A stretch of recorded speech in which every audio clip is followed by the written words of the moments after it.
Bienvenidos a Tinta de Escritores, espacio que se emite regularmente desde librerías y Centro Cultural Mundos Invisibles. Mi nombre es Daniel Fernández Cors y el invitado de hoy es el profesor Alberto Roca. Alberto, gusto que estés hoy con nosotros aquí. Y Alberto Roca, muchos de ustedes lo conocerán por su tiempo en radio en FM Océano, en el programa de Caras y Máscaras con Gustavo Rey. Eso es. Donde todos disfrutábamos de esas noches mágicas que el profesor Roca nos regalaba con sus historias sobre templarios, fantasmas, vida después de la muerte, reencarnación, que algunos de esos temas vamos a hablar hoy. Pero en este ciclo de Tinta de Escritores vamos a descubrir al Alberto Roca, escritor. Él tiene un libro publicado en Colombia. En Bolivia. En Bolivia. Noche y miedo, cuentos salvajes. En este libro, el profesor Roca aborda las temáticas que solíamos escuchar en radio, como por ejemplo el agujero, pesadilla, la mujer embarazada, entierro nocturno, Marte, Tea, última palabra, mudo, ciego, entierro, casa vacía, todos cuentos de misterio. Así que el profesor Roca editó este libro fuera del país, único libro que se conoce del profesor Roca. Pero vamos a enfocarnos sobre cómo el profesor Roca pudo construir este tipo de relatos en su pasión con lo esotérico. Entonces así vamos a preguntarle sobre su investigación sobre la reencarnación. ¿Qué nos puede contar sobre eso? Mire, antes de hablar de la reencarnación específicamente, le quiero decir que desde niño me fascinó, digamos, lo sobrenatural, lo fantástico, digamos así. Fui un lector que descubrió a Edgar Allan Poe a los 14 años, gracias a una vecina que me prestó los cuentos de Edgar Allan Poe, y para mí fue una revelación aquello. Conocía de nombre algún cuento de Edgar Allan Poe, pero ahí tenía las obras completas, los cuentos completos. Y lo sobrenatural, lo fantástico, lo asombroso, lo paranormal, como se dice también ahora, eso me atrapó desde pequeño, digamos, desde los 7 años yo estaba obsesionado con lo fantástico. Entonces, a medida que pasó el tiempo, me dediqué a estudiar un poco eso, qué era eso que tanto me impresionaba. Y me iba a la Biblioteca Nacional, y pedía libros que tuvieran que ver con esos temas. Y uno de los temas que más me llamó la atención y que aparentemente llama mucho la atención a las personas es el de la reencarnación, que está unido ese problema al del karma. Karma es una palabra sánscrita que significa simplemente acción, pero una acción, yo diría, infinitamente compleja, que regula todo el proceso de las sucesivas reencarnaciones. Y me fascinaba la posibilidad de que hubiera algo que cuando se terminara la vida física, saliera de ese cuerpo físico y permaneciera coherente en, vamos a decir así, otra dimensión, y a veces en el mundo presente. Y después de un tiempo, que me acuerdo en algunas épocas la gente decía después de 3 semanas, otro decía después de 3 meses, otro decía después de un año. En fin, no tiene ese tipo de medidas la reencarnación. Los Rosacruces creo que llegaron a una conclusión, o sus estudios lo llevan a entender que el ciclo de la vida humana dura unos 144 años, hasta volver a reencarnar. Eso es una opinión. Claro. En realidad, en mis estudios llegué a la conclusión de que no hay un tiempo específico, eso lo regula solo el karma. El karma hace un análisis o hace un estudio, un balance, una investigación de las posibilidades de la vida siguiente, y hace que ese espíritu pueda de alguna manera influir en la elección de la familia a la que quiere llegar. Claro, porque hay relatos, o sea, hay vivencias que de niños que recuerdan su vida anterior, pero en un pasado muy remoto, sino que en un pasado próximo. Reciente, exactamente. Que es lo que confirma lo que usted me está diciendo. Y la verdad es que varios investigadores, médicos la mayoría, incluso uno de ellos investigó 6.000 casos, y de los 6.000 casos, por lo menos el 10% eran inobjetables. No había ni la más mínima posibilidad de imaginación, de delirio, de alucinación, no. Eran reencarnaciones puras.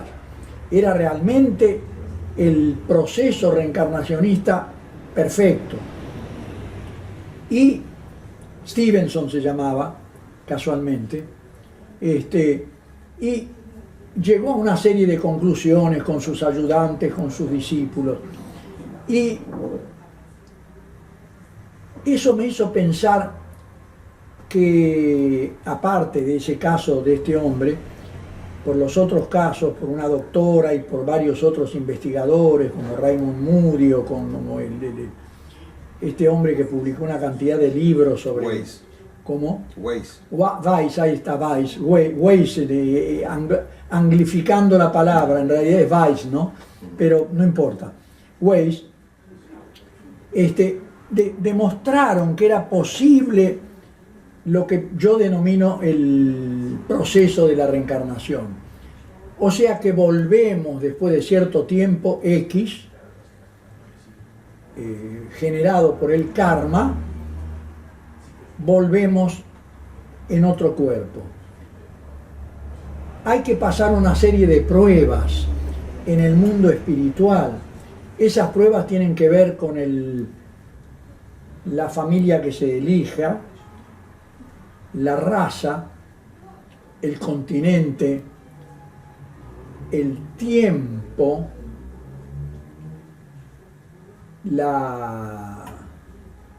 el sexo, es decir, una cantidad de pruebas de las cuales la más dura es la del olvido. Olvidar lo que se vivió en otras vidas. Eso es un proceso bastante arduo para ese espíritu que va a volver a lo físico. Y entonces, ¿cómo hacer? El espíritu tiene que adaptarse a ese proceso, superar esa vida espiritual que está viviendo, digamos, entre comillas, y pasar a vivir otra vez en el mundo físico.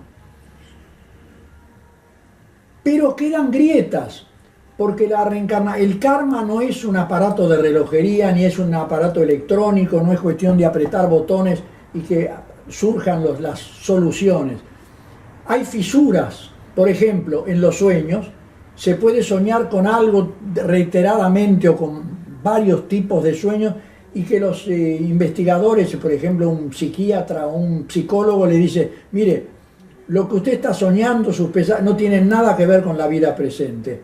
No sé qué es, pero con esta vida no tienen nada que ver. Entonces, eso significa como una irrupción en esos mundos pasados a través del sueño. Otra forma es mediante la hipnosis. Uno puede llevar, como a varios médicos, varios estudiosos, mediante la hipnosis logran extraer el conocimiento de las vidas anteriores.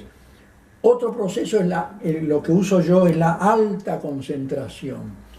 Alta concentración y profunda meditación, y uno puede llegar a captar aquello que vivió en una vida o en otras vidas.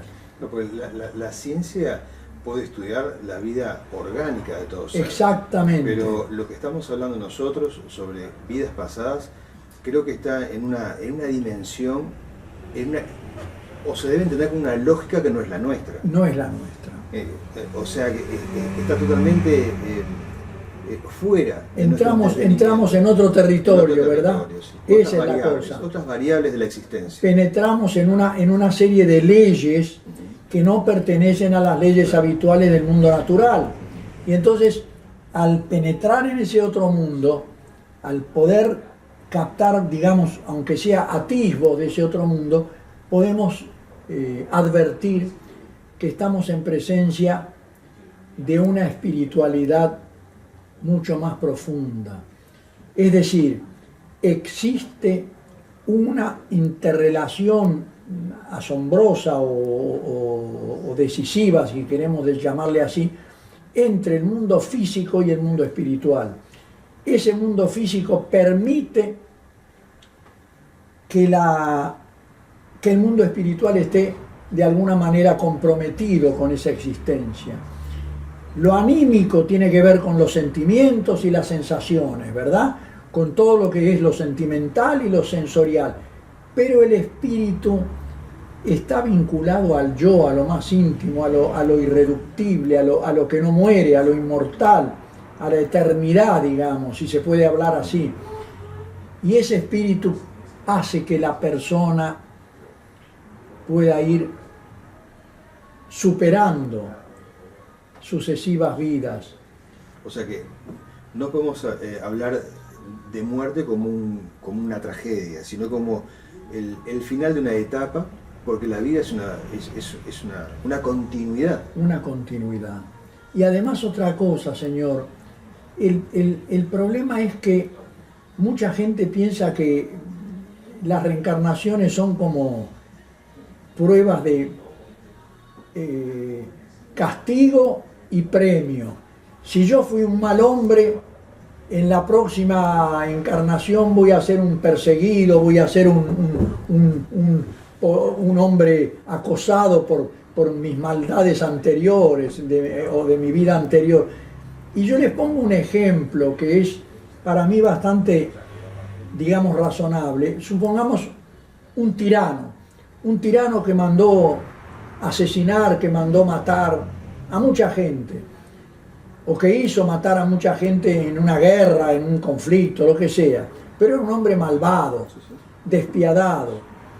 En la otra vida decimos, bueno, ese va a ser castigado, va a ser un prisionero, va a ser un perseguido, va a ser un ser atormentado por el sufrimiento. No, puede ser un médico que tiene que enfrentarse a una enfermedad que no puede controlar. Hay una epidemia y los enfermos que él atiende se le mueren. Y ese hombre que había hecho matar a tanta gente ahora está desesperado porque no puede salvar vidas. Ese es el proceso de la reencarnación. Es decir, es un ejemplo de que no es solamente premio y castigo, de que no es solamente... Que es un aprendizaje. ¿Sí? Es un aprendizaje y es una vivencia, claro, de la profundidad de lo existente. Esa es la cosa. O sea, no vivimos en una sola dimensión, o en dos dimensiones, o en tres, o en cuatro, que serían las tres espaciales más el tiempo, ¿verdad? Sino que vivimos en muchas dimensiones, algunas de las cuales, dicen los científicos hoy en día, están entrelazadas con la estructura atómica de nuestro ser. Eso es lo que están investigando. Se dice que en realidad hay 11 dimensiones, según la ciencia oficial. Pero claro, el asunto sería cómo poder captar esas otras dimensiones y hacerlas visibles, hacerlas perceptibles, ¿no? Ese sería algo de ese maravilloso proceso. ¿Es la reencarnación una herramienta para la evolución de la sociedad, del ser humano? ¿Podría llegar a entenderse como algo así? ¿Quiere que le conteste con toda sinceridad? No lo sé. La verdad que no lo sé. A veces pienso que hay profundos retrocesos, digamos, hay regresiones y no evoluciones, hay involuciones en muchos casos. No sé a veces si la civilización avanza en algunos aspectos, por ejemplo el científico, en varias de las ramas de la ciencia ha avanzado mucho, pero en otros aspectos ha retrocedido mucho. Sí. Había un caso que a mí me fascinaba, desde la Edad Media hasta el siglo XIX, hasta el año 1871, por ejemplo, Alemania estaba constituida por 250 estados, reinos, principados, obispados, arzobispados, marcas, condados, archiducados, ducados, en fin, 250 estados.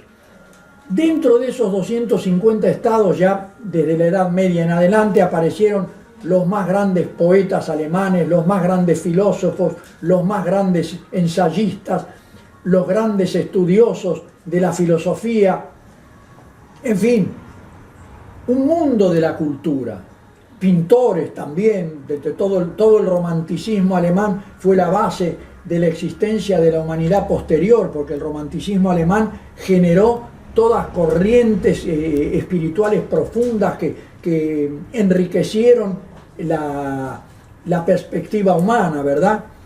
Y eso que el fundador, que murió en 1801, se llamaba Novalis. Novalis, su nombre verdadero era Federico Leopoldo von Hardenberg, pero usó el nombre Novalis, que era de un antepasado, en fin, como seudónimo. Y murió muy joven, a los 29 años, en 1801. Ese romanticismo alemán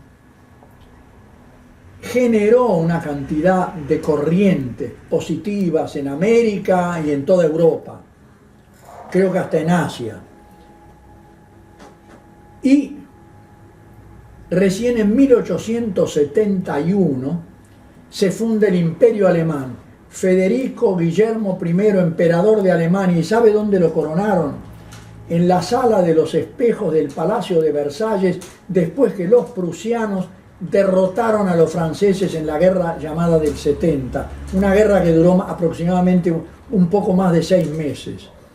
Tomaron París, los alemanes, los prusianos, porque el señor Otto von Bismarck, que era el primer ministro de Alemania, de Prusia mejor dicho, de Prusia, necesitaba unificar a Alemania. La unificó a través de guerras contra la Confederación del Rin, guerra contra Austria, en fin, y necesitaban el enemigo exterior. El enemigo exterior histórico, ¿quién era? Francia. Entonces provocó a Francia, los franceses cayeron en la provocación, surgió la famosa guerra del 70, los alemanes arrasaron a los franceses porque Francia no estaba preparada y Prusia ya hacía 4 años que estaba preparada para esa guerra, y derrotaron a los franceses, y recién en 1871 se funda ese imperio alemán surgido de varias guerras. Quiero decir que no fue imprescindible para la cultura alemana, que se transmitió prácticamente a todo el mundo, pero sobre todo a Europa, el estar unificado.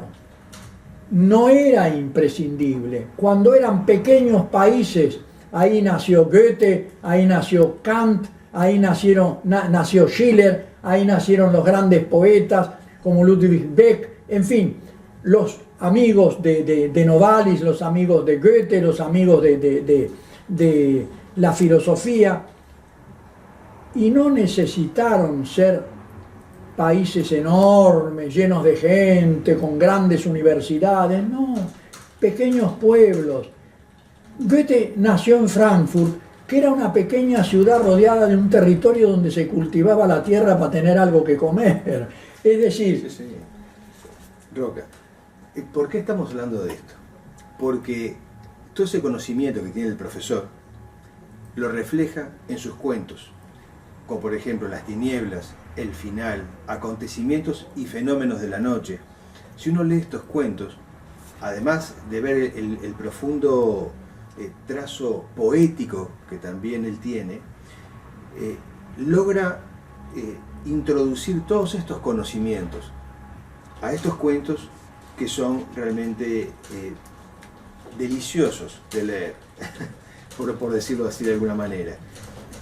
Esto es importante porque en la preparación que uno tenga o en la lectura que uno haya consultado, debe también madurar todo ese conocimiento para poderlo trasladar y hacer de ello un relato o un cuento atrayente, que por un lado entretiene y por otro instruye. Profesor Roca, ha sido un placer estar estos minutos con usted y presentando este libro que ya tiene varios años de estar editado, Noche y Miedo, Cuentos Salvajes. Con esto nos vamos y nos volvemos a encontrar en el próximo capítulo de Tinta de Escritores. Muchas gracias. Gracias, Roca. Muchas gracias a usted, ha sido muy amable.